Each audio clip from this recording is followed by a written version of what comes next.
Assalamualaikum warahmatullahi wabarakatuh. Halo semuanya, perkenalkan nama saya Mia Pangisti. Saya di sini tentunya tidak sendirian. Saya bersama teman-teman saya ada Ummu Salamah Parwati, Tri Emawati Nurmatia Astuti, Leni Evita Sari dan Prayoga Vandiarko. Kami di sini akan menjelaskan tentang pajak penghasilan pasal 22. Jadi, tidak hanya di pasal 21 saja. Tidak hanya berhenti di situ kawan-kawan, tapi penjabaran dari pajak penghasilan juga dijabarkan lebih lanjut di pasal 22. Nah, sebelum kita mendalami lebih lanjut tentang materi ini, alangkah baiknya kita berkenalan dulu tentang apa sih itu pajak penghasilan pasal 22. Nah, pajak penghasilan pasal 22 yakni pajak yang dipungut oleh bendaharawan pemerintah, baik itu pemerintah daerah maupun pemerintah pusat. Nah, pembayarannya ini dilakukan dalam tahun berjalan. Nah, siapa sih yang melakukan pemungutan pajak penghasilan pasal 22 ini? Nah, tentunya dalam pasal 22 ayat 1 Undang-Undang Pajak Penghasilan sudah ditetapkan oleh Kementerian Keuangan. Ada 3 yang memungut pajak penghasilan pasal 22 ini. Nah, yang pertama ada bendahara pemerintah. Bendahara pemerintah melakukan pemungutan terhadap pembayaran atas penyerahan barang. Nah, terus untuk yang kedua ada badan usaha. Badan usaha tertentu yang melakukan pemungutan terhadap wajib pajak berupa badan yang bergerak dalam industri atau bidang yang lainnya. Dan yang ketiga ada wajib pajak tertentu. Wajib pajak tertentu ini memungut atas wajib pajak yang melakukan pembelian berupa barang yang tergolong barang mewah. Adapun perinciannya guys, perinciannya itu ada 8. Yang pertama itu ada bank devisa. Bank devisa itu melakukan pemungutan apabila impor, ya, maksudnya melakukan pemungutan dalam impor. Nah, terus yang kedua ada bendahara pemerintah bersama KPA, kuasa pengguna anggaran. Di sini melakukan pemungutan kepada pemerintah pusat maupun pemerintah daerah. Dan yang ketiga ada bendahara pengeluaran. Di sini bendahara pengeluaran bertugas untuk memungut pajak dari pembayaran atas pembelian barang yang transaksinya atau mekanismenya itu menggunakan uang persediaan. Dan yang keempat ada kuasa pengguna anggaran, di mana kuasa pengguna anggaran ini memungut pajak atas pembelian barang yang dilakukan secara langsung transaksinya.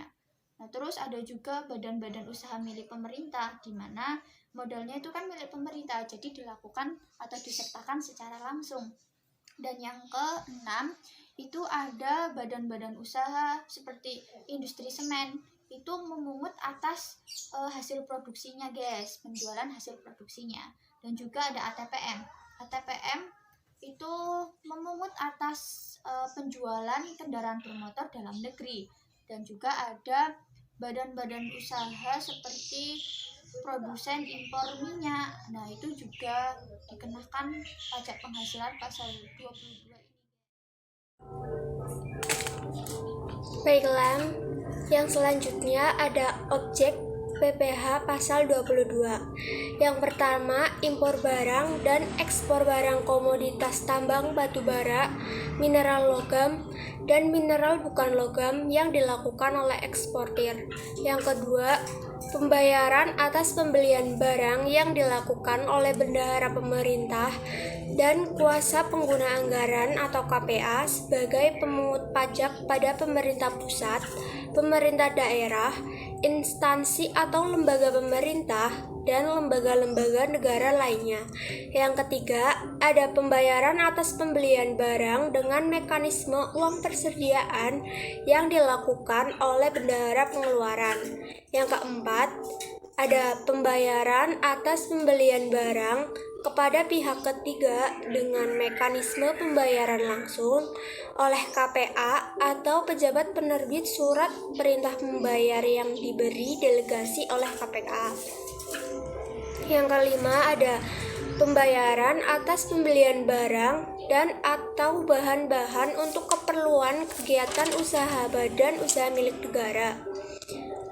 Yang keenam, ada penjualan hasil produksi kepada distributor di dalam negeri oleh badan usaha yang bergerak dalam bidang usaha industri semen, industri kertas, industri baja, yang merupakan industri hulu, industri otomotif, dan industri farmasi.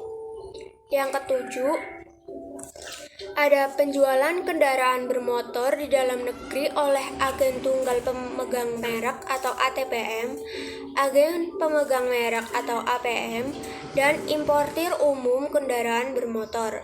Yang ke-8, ada penjualan bahan bakar minyak, bahan bakar gas, dan pelumas oleh produsen atau importir. Yang ke-9, ada pembelian bahan-bahan dari pedagang pengumpul untuk keperluan industrinya atau ekspornya oleh industri dan eksportir yang bergerak dalam sektor kehutanan, perkebunan, pertanian, peternakan, dan perikanan. Yang ke-10 ada penjualan barang yang tergolong sangat mewah yang dilakukan oleh wajib pajak badan. Lalu ada kegiatan yang tidak dikenakan PPh pasal 22. Yang pertama, impor barang dan atau penyerahan barang berdasarkan ketentuan undang-undang tidak terutang PPh. Yang kedua, impor barang yang dibebaskan bea masuk pajak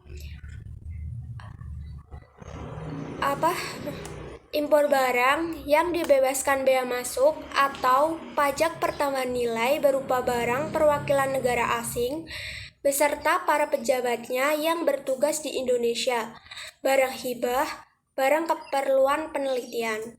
Yang ketiga ada impor sementara dan impor kembali atau reimpor sesuai ketentuan. Yang keempat ada impor emas batangan yang akan diproses untuk menghasilkan barang perhiasan dari emas untuk tujuan ekspor. Yang kelima ada pembayaran untuk pembelian bahan bakar minyak, listrik, gas, air minum, PDAM, benda-benda pos, dan telepon. Nah, oke, di sini saya akan melanjutkan pembahasan materi dari apa yang telah dibahas sebelumnya. Di sini saya akan membahas sedikit mengenai tarif PPh pasal 22. Yang pertama ada atas impor menggunakan angka pengenal importir 2,5% dikali nilai impor. Dan yang kedua ada non API 7,5% dikali nilai impor. Dan yang kedua atas pembelian barang yang dilakukan oleh DJPB, BUMN atau BUMD sebesar 1,5% dikali harga pembelian, dan itu tidak termasuk PPN dan tidak final. Dan yang ketiga ada atas pembelian bahan-bahan keperluan industri sebesar 0,25% dikali harga pembelian, tidak termasuk PPN. Yang keempat ada atas penjualan kendaraan bermotor di dalam negeri oleh APTM dan importir umum kendaraan bermotor sebesar 0,45% kali DPP PPN. Dan yang kelima, untuk yang tidak memiliki NPWP dipotong 100% lebih tinggi dari tarif PPh pasal 22. Dan sedangkan nilai impor sendiri adalah sebuah nilai berupa uang yang menjadi dasar penghitungan bea masuk, yaitu cost, insurance, and freight, ditambah dengan bea masuk dan pungutan lainnya yang sah. Besarnya tarif pemungutan sebagaimana dimaksud di atas yang diterapkan terhadap wajib pajak yang tidak memiliki NPWP lebih tinggi 100%. Ketentuan ini berlaku untuk pemungutan pajak penghasilan pasal 22 yang bersifat tidak. Saat terutangnya PPh pasal 22. 1. Kegiatan impor barang terutang dan dilunasi bersamaan dengan saat pembayaran bea masuk. Apabila pembayaran bea masuk ditunda atau dibebaskan dan tidak termasuk pengecualian pemungutan PPh pasal 22. PPh pasal 22 terutang dan dilunasi pada saat penyelesaian dokumen pemberitahuan pabean atas impor. 2. kegiatan ekspor komoditas, tambang batu bara, mineral logam, dan mineral bukan logam, terutang dan dilunasi bersamaan dengan saat penyelesaian dokumen pemberitahuan atas ekspor. 3. Pembelian barang oleh pemungut pajak, bendahara pemerintah dan KPA, bendahara pengeluaran, KPA, atau pejabat penerbit SPM, terutang dan dipungut pada saat pembayaran kepada rekanan. 4. Badan tertentu, yaitu BUMN dan badan usaha yang dimiliki secara langsung oleh BUMN, terutang. Tata cara pemungutan dan penyetoran PPh pasal 22.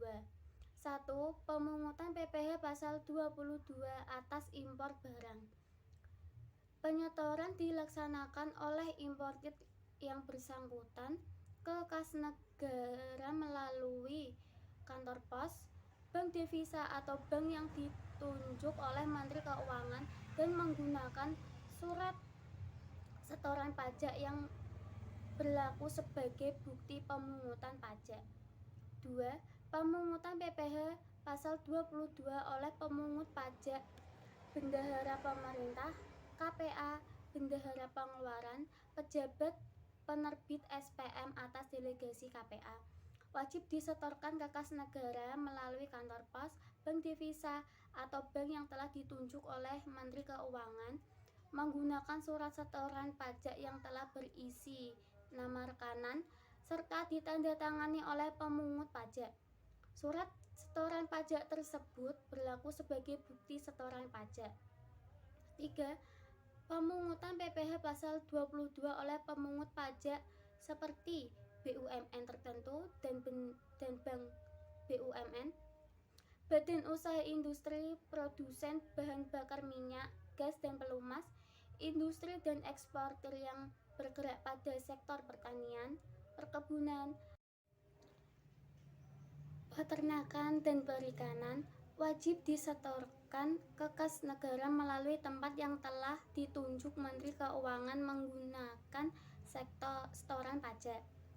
Wajib pula menerbitkan bukti pemungutan rangkap 3, yakni lampiran 1 untuk wajib pajak, lampiran 2 untuk KPP sebagai SPT, lampiran 3 sebagai arsip pemungutan yang bersangkutan.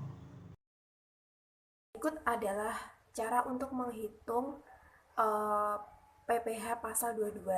PPh pasal 22 sama dengan tarif X dasar pengenaan pajak.